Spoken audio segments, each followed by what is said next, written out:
One moment. She sounds kind of belligerent.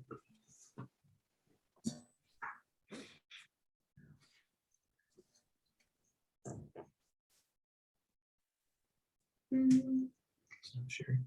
No, it says she has it turned off in screen share or in her settings, but I don't know.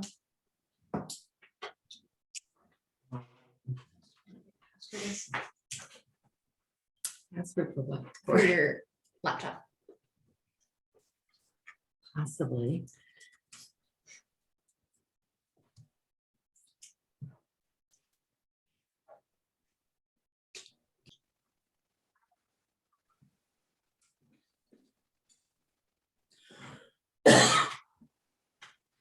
There you go. There we go. Okay. Okay. I am not comfortable with this. I'll let everybody know this. We're doing this, but this is new and different and not my usual way of speaking and teaching people, but we'll do our best. So, okay. As you know, this is an ongoing series in which we've been looking at the Shema in its various parts. And it's a little difficult because at times we think about the Shema as a unified piece, and yet sometimes we are in the process of kind of dividing it up into its pieces, and yet that is not exactly how it should be viewed, because we might emphasize one piece, but we never really separate it from all the other pieces. It's unified grouping. So in these 4 weeks, we will be emphasizing the heart, the emotional life, and somewhat the mind, the cognitive life, and their impact on spirituality, and the spirituality practices impact on the heart and the mind. So it's a dynamic interplay all the way around. So I'm basically, teaching what I know as a therapist, and one who's given much thought to the interplay between psychology and spiritual practices. Initially, when Chris kind of gave me this assignment and I agreed to it, I thought, well, I would divide the 4 weeks into discussions of a variety of diagnostic problems, like depression, 1 week on depression, 1 week on anxiety, 1 week on addiction, 1 week on PTSD. And I kind of struggled to kind of figure out how I would do that, I became more uncomfortable with that. So my concept was I'd be presenting clinical material kind of in layman's terms, and then turning to scripture each week to see where that interplay was. But like I said, I wasn't quite comfortable with that. And so I began looking for something that was a little different. So about the same time, I was also looking for courses that I would take for my annual CEUs. So continuing education units. So I have to do that every year to renew my license. So finally I came across a course that I liked for many reasons. And then, so that was called The 5 Pathways to Becoming the Best Version of Yourself. And I thought, that looks interesting. So, so then when I looked at it a little deeper, there are 5 pathways. There was the social, the physical, the mental, the emotional, and then meaning-based pathways. So this was very resonant. What does it remind me of? It reminded me of the Shema. And so I thought, oh, let me look in this a little bit further. So, so when I got into it, I began to see this was really exactly what I wanted to be, presenting. So I want to start with just talking about the changes in the world of psychology since the 80s till now. So in about 1984, I think it was, I went back to school to get my master's in social work, and I was a student at Fordham University, which is, as many of you know, is a Catholic university. And for my my whole course of study through that, never once was religion or spirituality mentioned, in the field of how to be a good social worker. Never mentioned. We never had any any teachers that talked about faith, no priest. There was no one in the curriculum that talked about faith or spirituality. My second year of internship and working with in my placements, I did work at Catholic Family Services. And so one of our staff meetings, we were talking about cases and how we would handle them.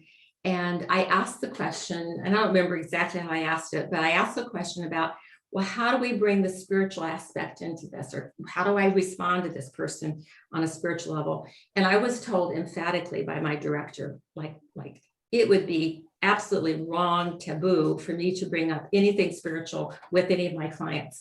I was to refer them to clergy, and that was that. Nothing was to be said. And I'm like, okay, I'll kind of take that in and mull that over and see how I want to sit with that. But I was also being taught to inquire about a client's perception of what their resources were, what their supports were, how did they use those resources and supports to address their problems. And those could be family, they could be friends, that could be education, that could be skills of all sorts, life experiences, personality strengths. So when I thought about that, I thought, so it seemed to me that for some people, their supports could be their faith. Their supports could be what they had been taught in their religious training, or maybe their healthy personality traits that they had really came out of the development over their time of what they had learned from their spiritual faith and how they had been raised in that. So over the years, in my own work, in my own practice of being a therapist, I began to see that I could use that as I met people and started working with them. I would, ask them, well, what were your strengths? What are what is your resources? And if they mentioned anything about prayer or spirituality, then I felt that was my open door to go and ask more questions and to go into that a little bit more deeply. But I didn't do that right away for sure. But over the years, I began to see a shift in the field of psychology. I could see it in journal articles. I could see it in the conferences I went to. I could see it in the trainings that I attended. There's a shift away from only dealing with symptoms and disorders and problems toward also investigating, well, what makes a person thrive? What brings health and well-being to this person? And then there were questions of how does a fully actualized person address questions regarding the meaning of life? What activities or behaviors accompany this quest for flourishing mental and emotional health? And so these questions are again more about what makes a person a healthy, thriving person versus talking about the symptoms that were bringing them and problems that were bringing them to my office. So what has held back this obvious shift from moving more quickly? It has, but it's not moved, as quickly as anyone would like to see. We are still very symptom driven. We're still very diagnostically driven. So does anyone have any thoughts about what might have slowed this process down? What keeps us from going fully in that direction of well-being and not diagnostically driven? Any guesses? No. Okay. Yeah. Oh, I was just going to say, I mean, it sounds more difficult, messier, less tangible. It might be easier to give a patient, 3 things to do to deal with negative thoughts, rather than to explore some of the underlying faith-based spiritual worldview kind of concerns that underlie it. Yeah. So it sounds like it's harder work. It is probably, but something it's more economically driven. How do we pay for mental health services? Health insurance. Health insurance, yeah. And what does health insurance need? In order to pay for something, you have to have A job. A diagnosis. diagnosis, right? So does your health insurance pay when you want to explore physical, like what Annie does? Does Annie get paid by a health insurance company? Annie? Are you there? I'm She coming probably in. doesn't get paid now, but she probably used to. But did you ever get paid through a health insurance company for what you're doing now in personal training? Not as a personal trainer, just as a physical. Because as a physical therapist, you're dealing with medical problems. When you're trying to provide positive changes in a person's life, you don't get paid for, you don't get, and the health insurance doesn't pay for that. So a certain class of people, a certain income class of people can come to Annie, but if someone is in a lower income bracket, they're not going to go to Annie unless they go to church with Annie. And then Annie helps them with it because they go to church with Annie. Okay, so we can see that one of the reasons why we're still so diagnostically driven is the payment issue. Who's going to pay for this? So anyway, we're held back by this little problem of finance. And that is firmly tied with the idea of diagnosis and symptoms, health insurance. And otherwise, we get back to a book called the DSM-5. That is the Diagnostic Statistic Manual, 5th edition. And that's been going around for years and years and years. So, and that is a big fat book that we all had to study to get my license and have to keep it up. And I have to know what diagnostic code to put on the insurance form in order to get paid. And so it all comes down to whether a person qualifies for a diagnostic code. Now, if someone just comes to me for therapy and they just say, hey, I like just be happier, there ain't no code for that. You know, if someone says, I want to thrive, I want to feel better, I want to feel more full of my life, there's not a code for that. So you can't come to me and expect your health insurance to pay for that. Okay, so there are other ways our society has changed in the way we're doing that. We have something called life coaching. Who has heard of life coaching? Okay, so, and who pays for that? The individual. The individual pays for it out of pocket. There's no insurance debt. And people who are on the lower level of income don't have something in their budget that says I can go for life coaching. Okay, and on a spiritual level, there's what Chris does, you know, spiritual direction, very similar kind of an idea where we're not really addressing a problem per se, as we're trying to help a person develop further and blossom and bloom. Okay, so we have this kind of, that's what finds me in this process of a therapist, kind of blending those two things together. So let's see, I want to go to my next slide. So that gets me the DSM-5, which I just talked about. And then a doctor named Dr. Martin Seligman, who is kind of the father of something called positive psychology. Show of hands, who's heard of positive psychology? Okay, anyone else? No, not too many. Yeah, okay. Positive psychology, I love it, you know, because it is just what it says. It's very positive. It's a scientific study of what makes life most worth living, and it focusing on both individual and societal well-being. So it's a field of study that has been growing steadily throughout the years as individuals and researchers look for common ground on better well-being. So positive psychology began as a new domain of psychology back in 1998. So it's not that old. And when Martin Seligman chose it as a theme for his term as the president of the American Psychological Association. So it's a reaction against past practices, which had been tended to focus on mental illness and emphasize maladaptive behaviors and negative thinking. And it built on humanistic movements like Abraham Maslow, which you might remember him as on the pyramid of human needs. Okay, it builds on Carl Rogers, which is a lot of like really listening and affirming and responding to people, not giving direction. So it's building on all those basic structures in mental health. And Seligman also worked with this man who is a Hungarian American psychologist. As you might know, Hungarian language is unpronounceable It's more about, doesn't believe in vowels, only believes in consonants. But this guy's name is Mihaly Csikszentmihalyi. Yeah, I probably didn't get that right. but it is like, if you can do it better, go ahead. Okay, say it, Eddie. Csikszentmihalyi. Very good. I have an uncle by that name. Oh, yeah. you're partly Hungarian, huh? Yeah. So in 1970, he came to the study of psychological states of mind, which he conceived as flow. Okay, so there's this wonderful book he wrote on this.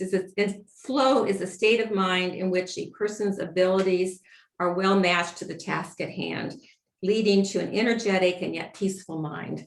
So once in a while, we might be in flow. I would imagine of everybody around here, Eddie's probably a person that experiences that more often, because when you get into a performing state, and you kind of know when you're on or you're not. If you have a job where you're constantly being distracted and you're working, and then you got to go do, you're not in flow, but when you're creating something, you're more likely to be in flow, perhaps when you're preparing a sermon. So does anyone else identify with that concept of being in flow occasionally with their job? Pardon? Delivering a sermon. Delivering a sermon. Yeah. Okay. Anybody else? I mean, there are times in my job, even though I'm an accountant, where I am in flow, where, that I'm working on a problem or a project, and it's just going really well before I know it, the day's over. Yeah. Or whatever. Yeah. It's kind of a joyful experience. Yeah, Yeah. just totally involved in it. No one's bugging me. Yeah. Okay. So that is what Csikszentmihalyi was studying, and along with Martin Seligman, they kind of got together, and they're developing this more of and they've developed a lot, but they're still studying what is it that will get us into that state of mind more often. How can we make the most of how our brains work, how our emotional life works, and how it all comes together in a very, very positive way. And so one of the things that Martin Seligman has studied and developed is something called VIA character strengths. And the VIA stands for values in action. And this is a survey you can take. It's like 50 questions. And out of it, you end up with a report, and says there's 24 value characteristics, your core value characteristics. And there are things like kindness, appreciation of beauty, truthfulness, but all of them are good. I mean, there's nothing bad on that list. And so your list might be different than my list, but they're all going to be there. And just some people that's your top one. And so what you take this survey and you end up this for free, it will tell you what is your top 5 traits. And his theory is, and I believe it, is that if you are doing things in your life that use those top 5 traits most often, you're going to be a happier person. You're going to be a more productive person. And he even has a survey that's written so it appeals to a teenager. So it fits their life, because it's references, instead of job, it might reference being at school and that sort of thing. And I did that with the Johnson girls and a couple of the kids that were in class at that time. And they found it pretty interesting. Now, if you want to pay some money, you can get a whole big report about all 24 of those qualities and how they think you can use those in your life. But I think if you just wanted to go there, in fact, we might do that later in the series. We might go there, and it might be one of your homework assignments, if you don't mind. And we'll look at what are some of our top character strengths. So more on this later. But what I'll try to be doing this week and the next 3 weeks is talk about these concepts that have been researched, and they're scientifically based. There's studies, and everything if I make statements, I will either reference, or you'll know that behind that I can give you references to various journal articles, abstracts and journal articles that reflect studies that have been done on these different principles. So you can go deeper into them. Like usually I just like to read the abstracts, which are, in my mind, reasonably accessible. And then you can go, if you want, you can go deeper into it.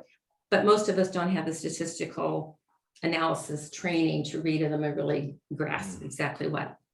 I used to be able to read those, but that was 30 some years ago, and they made sense to me. They don't make as much sense to me now. But anyway, those are the kinds. I just want you to know that everything, this material I'm going to be presenting has that kind of background. Okay, that's page 4. Okay. So what I'm going to be trying to do is look at this wellness model. Okay. So similar to the shift in the medical field toward wellness, is what can I do to be and stay well, rather than wait for symptoms to occur and then address them. Okay, so this is the wellness model. So in medical health, what would you say are the things that how we're shifting there? So like I say, how do I stay healthy despite the fact that we are living in a world with viruses and germs and we have accidents and we age and we have environmental assaults on our bodies. So that's like, how do I stay healthy despite that? That's the question that the wellness model asks, okay? So what do we know people do? They do personal training. They might try more things like weight loss. What else do people do? Well, we do vaccinations. We do vaccinations, Masks. okay. Pardon? We wore masks. We wear masks, okay. So those are Healthier preventive. foods. We eat healthier foods, okay. So that's the kind of that's the model that we're looking at. So on the spiritual side of that, then what am I doing to stay joyful, despite the fact that in my life I'm going to have loss, I know I'm going to have pain, I know I'm going to have disappointments, I know I'm going to have environmental stressors that are going to happen. I'm not going to have a perfectly happy life. But the wellness model would say, I want to find out, how do I live joyfully despite that? Okay, so this is kind of where we're going with this.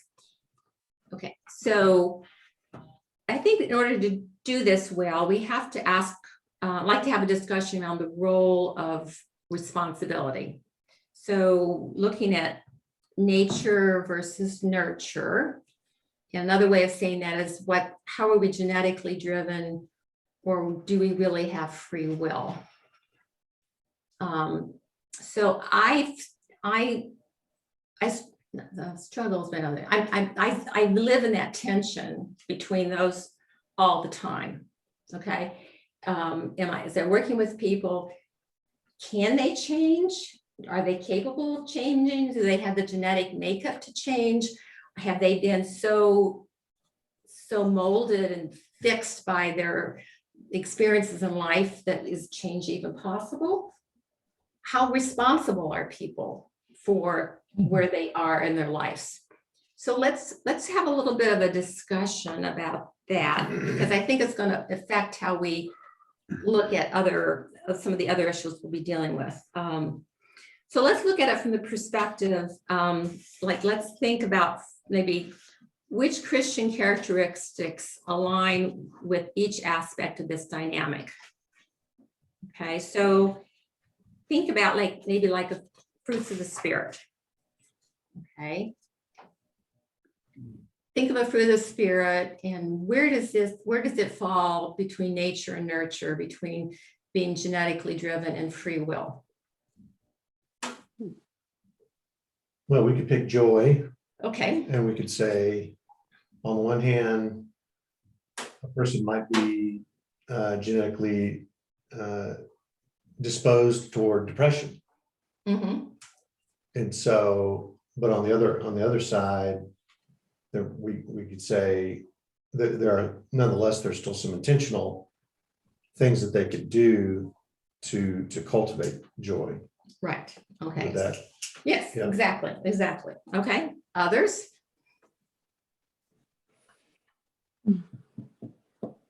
Okay, so one of the fruits of the spirit is self-control.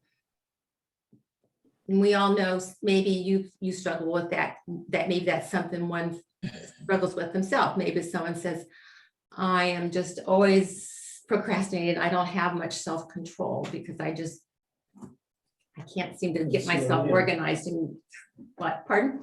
That's who I am. That's who I am. Yeah, like it's just who I am. So where does that person, where are we at with that when we just talk about self-control? But looks like flow is always on the side of nurture and free will. Flow. Yeah, I mean, Say more. all of these qualities, all 9 of the fruit of the spirit, right? You can't settle for just what is, you gotta do something about it. Okay, so we would say that scripture encourages us to be more proactive, that we do have some possibility to change, potential for that, okay? What about something like, how does this affect the way that we might view maybe corrections, let's say so someone's committed a crime and they're in prison. Do we see that they have no potential for change and therefore we should have a prison system that is all about punishment and keeping them there? Or do we believe that people can change, and if we give them the right environment and give them supports, they may be able to be productive citizens again? Where does that fit into this?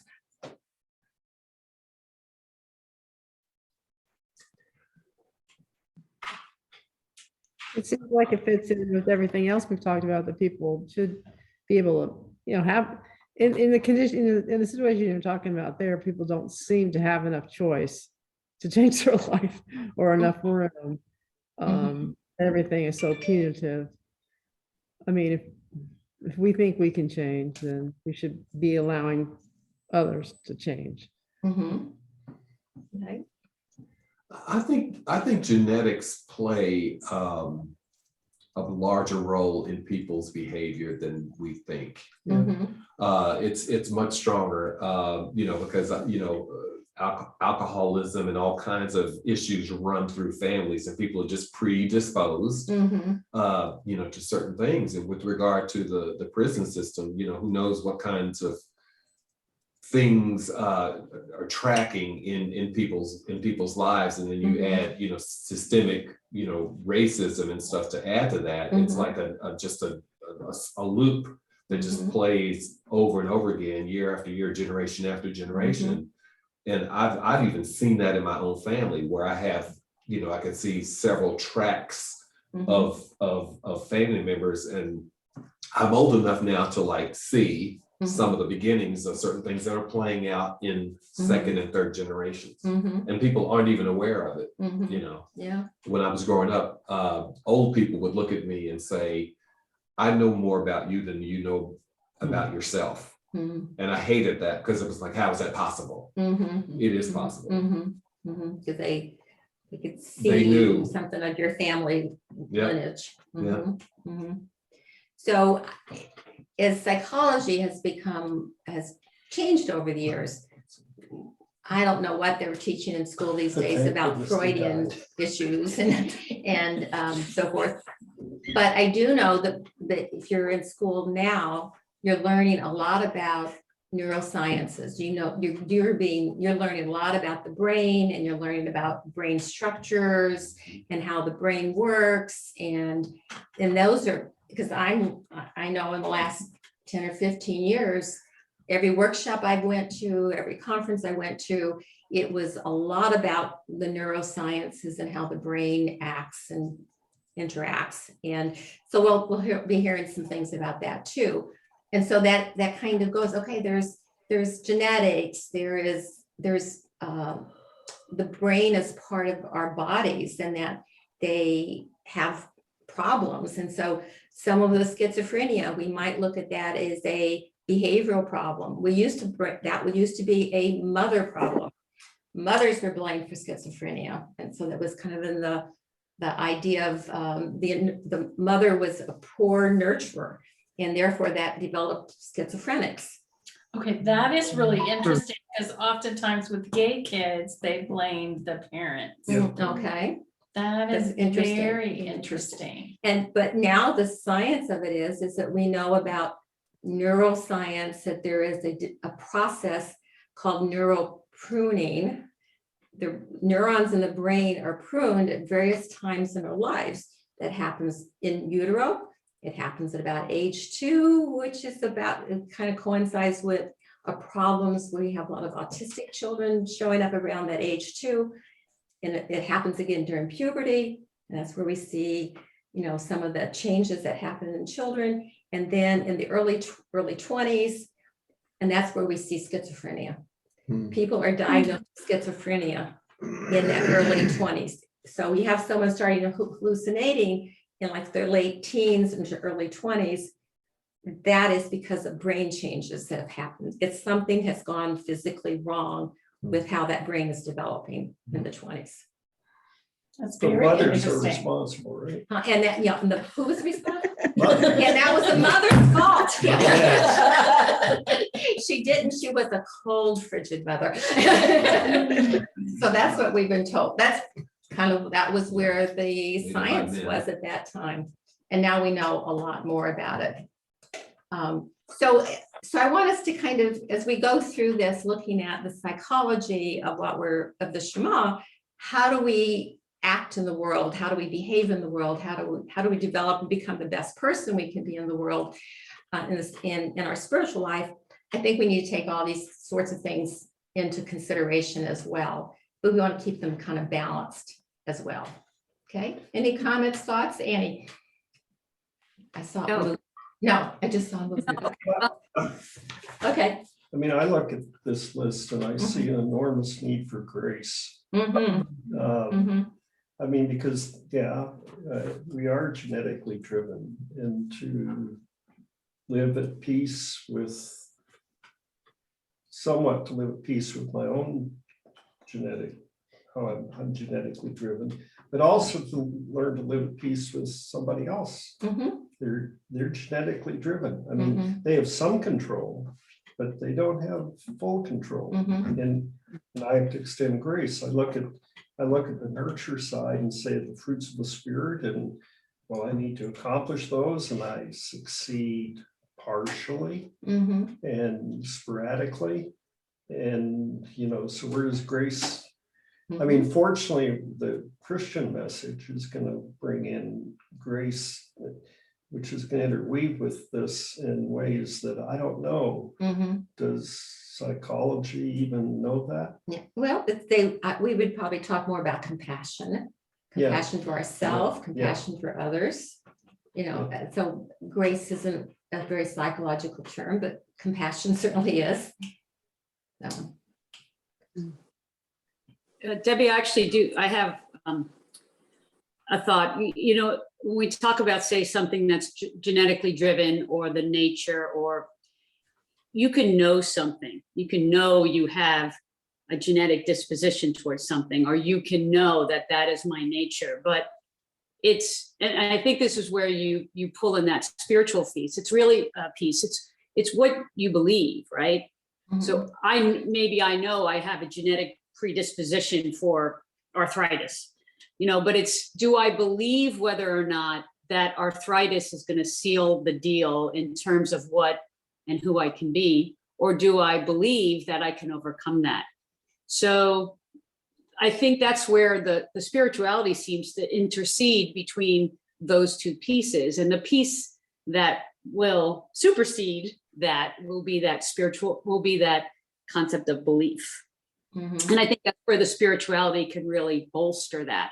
And we learn our beliefs through what we learn to believe, what we believe from one another, what we believe because others are supporting us. So to me, that's kind of a very big key thing about how one kind of shifts, one of these things can shift into something else. Yes. Okay. Okay, so I think we will probably come back to this thought throughout our, 4 weeks as we talk about this. It's because it's kind of always an underlying tension. And I don't think we can lose sight of it as we move through it.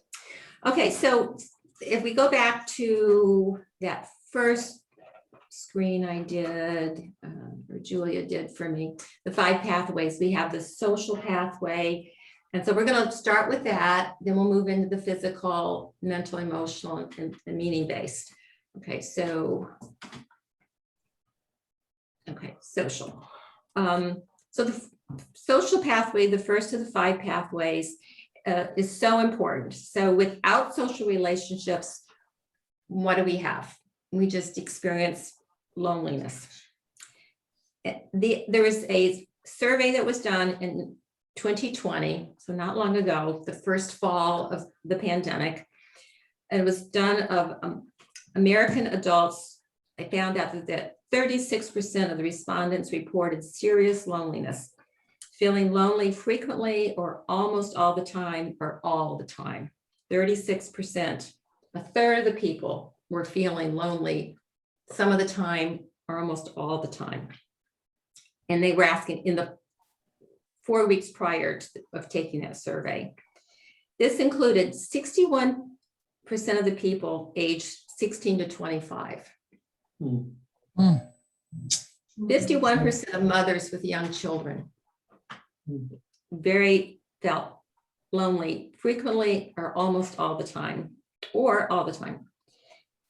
20% of American men say they don't have a single friend. That is sad. That's lonely. Chris. Did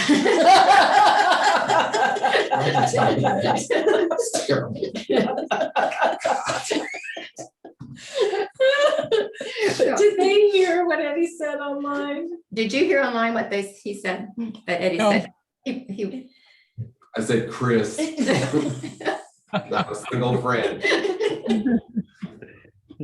Despite my best efforts. Okay.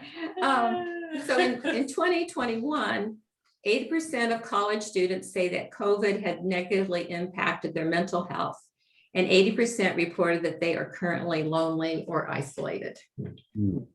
Huge amount, huge amount. Today, I talked to a young man. He's a junior in high school. I've met him once. He's an ex-boyfriend of a young girl I am mentoring who I met through our online worship services. Can you follow that connection? So I met Isabella, who came to church online, come to church a couple of times. She and I have kind of entered into this mentoring relationship. Her boyfriend, Jonathan, lives in New Jersey. I met him online through Isabella, and they broke up.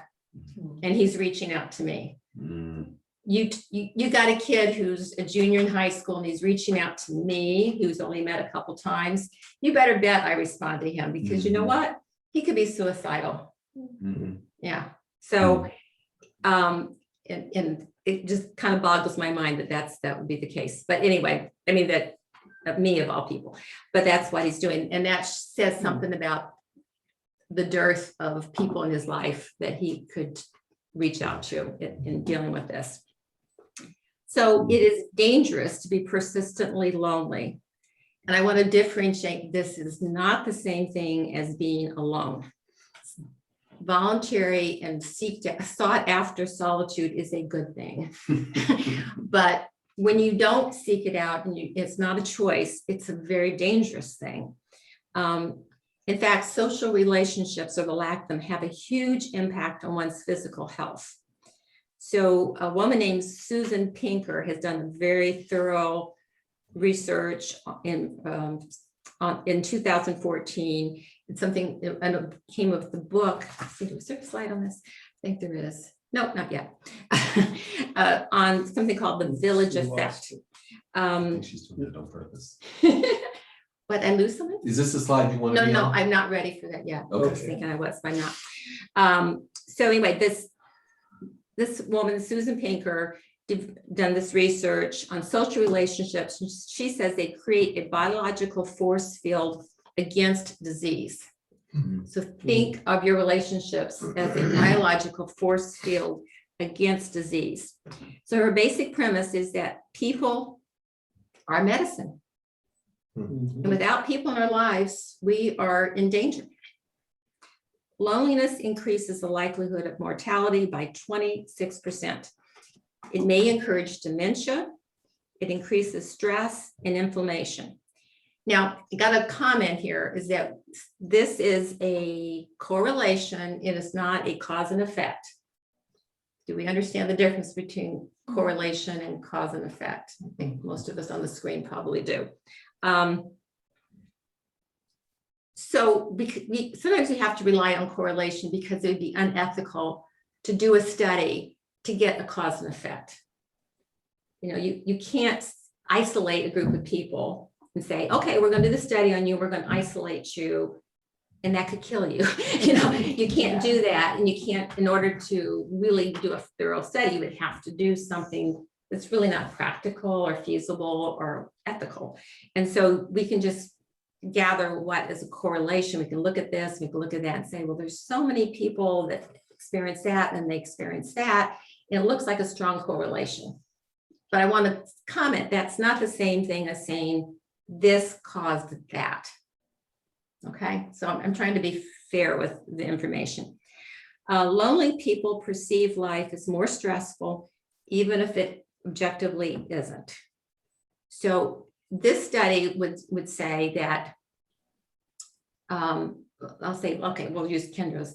Kendra and I had gone through this, maybe the same things. Maybe we lost a job, we had to change, change residency, and we both lost parents in a particular year. And if you had strong social ties and you had strong relationships, you would experience those as, well, that wasn't good. It wasn't a good year, but I'm okay. If I have very few social relationships that are strong, and I experience the very same types of things as you experience, I'm going to feel them much more deeply and hurtfully, and they carry much more weight. Okay, so lonely people experience the same things, but in a much deeper and hurtful way. So ironically, persistent loneliness sometimes can make it even harder for a person to want to connect. So let's think about that. Why would a person who is lonely, and we, as a therapist, let's say, or as a friend, you say, you got to get out there more. You got to meet more people. What is a person who's been living with loneliness? What are they likely to say to that? All I right. don't know. I might say that they lose their confidence. Right. They become complacent, Mhm. and they're immobile. And so those things I might say play into the reasoning. Exactly. So makes it's the same thing like we have someone who's depressed. You know, I can say to them, let's get you out in the sunshine. No, I want to keep the shades down. Let's get out and walk. Oh, I don't have any energy to do that. Let's eat some healthy food. Let's eat fruit. No, I'd really rather have ice cream. Let's, everything you suggest that they could do that would be best for them, they don't want to do those things. That doesn't appeal to them. They feel it's frightening, it's scary. It's like what you, if you're feeling good and healthy, seem pretty obvious. It seems like, why wouldn't you do those things?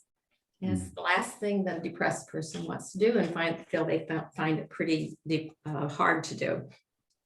So ironically, persistent loneliness can make social connections that much harder.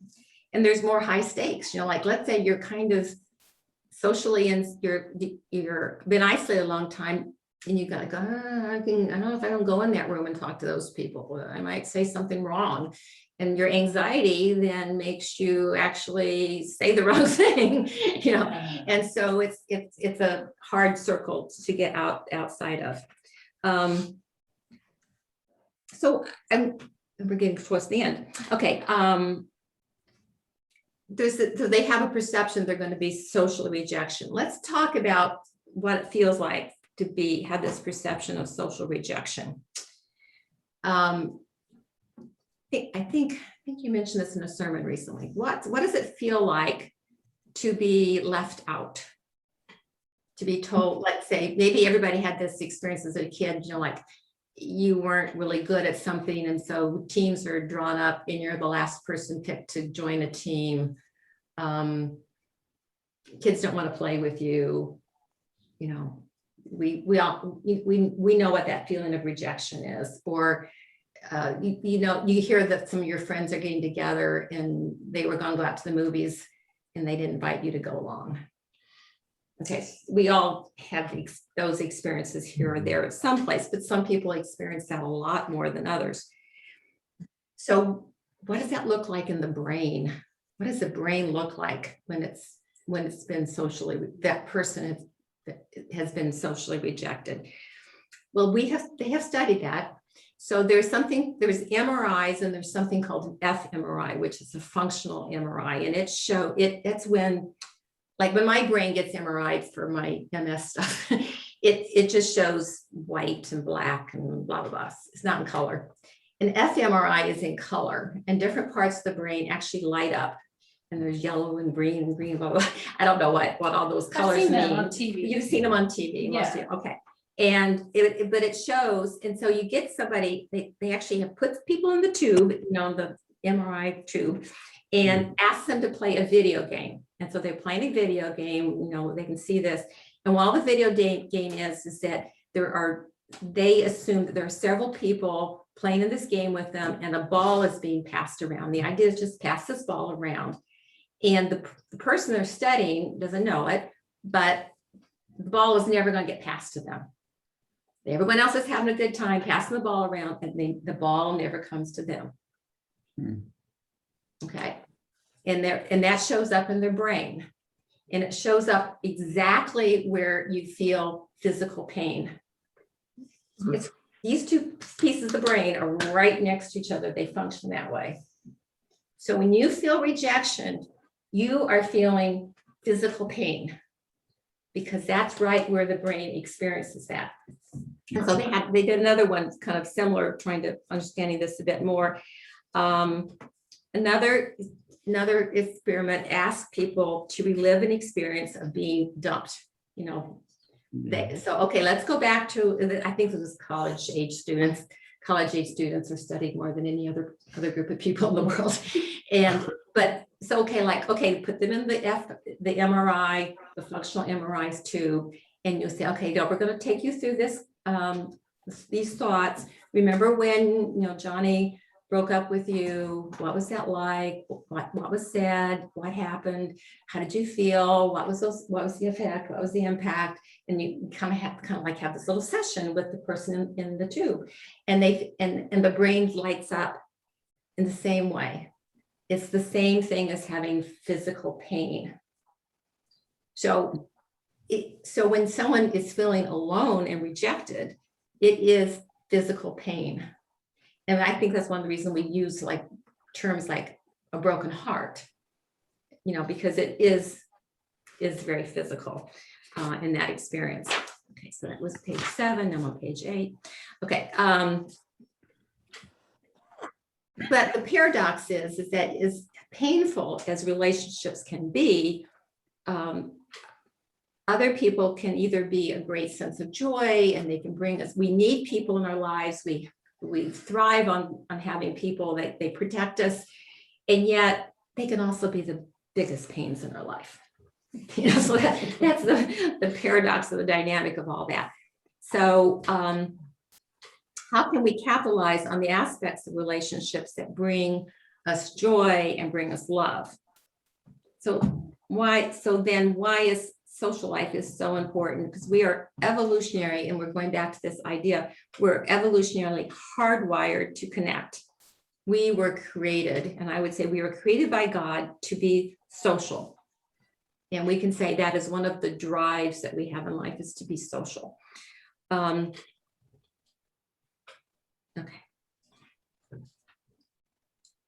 Okay, so I think yes. It's Oh. say. The thought just occurred to me, following that line of thought. And, you know, I don't know how you're gonna handle this, Art, but art is so good at meeting that need for other people, Mhm, connecting to the person who's not being connected to. mhm, he is. And that is so important and so fundamental to being church. Mhm, And I see you doing that all the time, Art. You know, mhm, good for you. Okay. mhm. He accepts that as one of his gifts. That's great. So, okay. And the importance of what he does there Mhm, comes out in what you're talking about. mhm.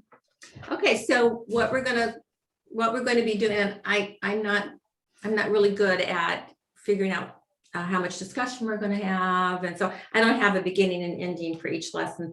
So this is just gonna kind of flow Yeah. through 4 weeks.